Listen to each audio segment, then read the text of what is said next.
আজকের এই ভিডিওতে আমি তোমাদের সঙ্গে শেয়ার করব 2024-25 সেশনে স্বামী বিবেকানন্দ স্কলারশিপের আবেদন কবে শুরু হবে, তোমাদের এই স্কলারশিপে আবেদনের জন্য কি কি যোগ্যতা লাগবে, কত টাকা দেওয়া হবে, কি কি ডকুমেন্টস লাগবে, কিভাবে আবেদন করবে, প্রত্যেকটি বিষয় A to Z ইন ডিটেলসে আলোচনা করব। কাজের ভিডিওটি সম্পূর্ণ দেখো এবং ভালো লাগলে অবশ্যই চ্যানেলটিকে সাবস্ক্রাইব করো। তো সর্বপ্রথম এই অফিসিয়াল পোর্টালে তোমরা যদি আসতে চাও তাহলে sbmcm.wbhed.gov.in এই অফিসিয়াল পোর্টালে তোমরা কিন্তু সরাসরি চলে আসতে পারো। তো এবার আমরা দেখে নেব এই স্কলারশিপের জন্য কি কি যোগ্যতা লাগবে আবেদন করার জন্য।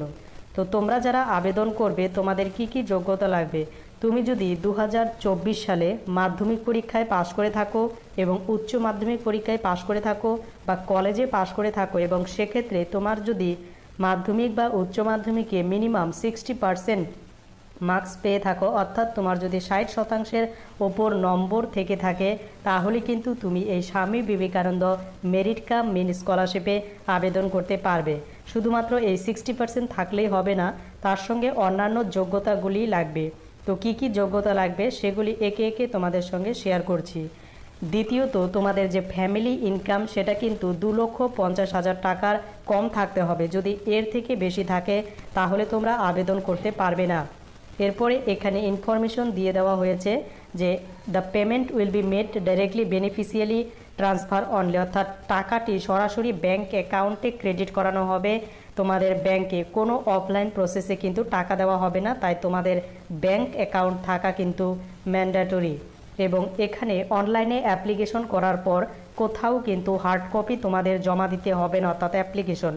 কিন্তু অনেক সময় তোমাদের কলেজ বা তোমাদের স্কুলে অনেক সময় হার্ড কপি চাইবে বা তোমাদের ফর্মটা চাইবে, তো সেক্ষেত্রে তুমি কিন্তু জমা দেবে।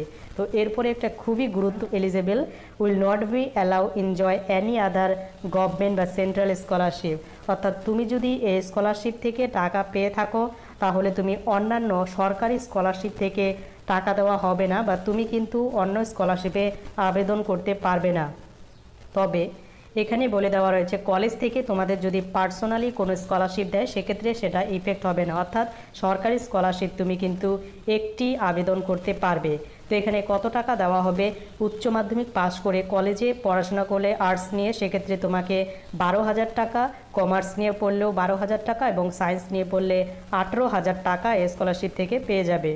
এরপর যারা প্রফেশনাল কোর্সগুলি করবে, তো প্রফেশনাল কোর্সে প্রত্যেক বছর কিন্তু 18,000 টাকা করে দেওয়া হবে। এরপরে তোমরা যারা এইচএস পাস করে, অর্থাৎ তোমরা যারা মাধ্যমিক পাস করে 11-এ অ্যাডমিশন নেবে, তোমরাও কিন্তু 12,000 টাকা প্রত্যেক বছর পাবে। যারা ডিএলএড করবে তাদের ক্ষেত্রেও 12,000 টাকা করে প্রত্যেক বছর দেওয়া হবে এবং প্রত্যেক ক্ষেত্রেই কিন্তু 60% মার্কস থাকা ম্যান্ডেটরি। এবং তোমরা যারা উচ্চ মাধ্যমিকের পর বিভিন্ন ইউজি ইঞ্জিনিয়ারিং বা বিভিন্ন প্রফেশনাল কোর্সগুলি করবে, যেগুলো ডিপ্লোমা কোর্সও হতে পারে বা এআইসিটিও হতে পারে অ্যাপ্রুভ, সেক্ষেত্রে তুমি কিন্তু বছরে 60,000 টাকা করে পেয়ে যাবে। এবং যারা পলিটেকনিক কোর্স করবে মাধ্যমিক পরীক্ষা দেওয়ার পর তারা কিন্তু 18,000 টাকা করে এই স্কলারশিপ থেকে টাকা পাবে। তো স্কলারশিপে আবেদন করলেই কি সবাই টাকা পাবে? তো এর উত্তর কিন্তু হ্যাঁ, তোমাদের যদি যোগ্যতা থাকে তাহলে অবশ্যই তুমি টাকা পাবে। কারণ এখানে বলে দেওয়া রয়েছে তোমাদের কি কি চেক করা হবে। প্রথমত তোমাদের যে ফ্যামিলি ইনকাম সেটা কম আছে কিনা, এবং দ্বিতীয়ত তোমাদের যে মার্কশিট রয়েছে এবং তুমি অন্যান্য স্কলারশিপে আবেদন করেছো কিনা সেই বিষয়গুলি কিন্তু তারা খুঁটিয়ে দেখবেন।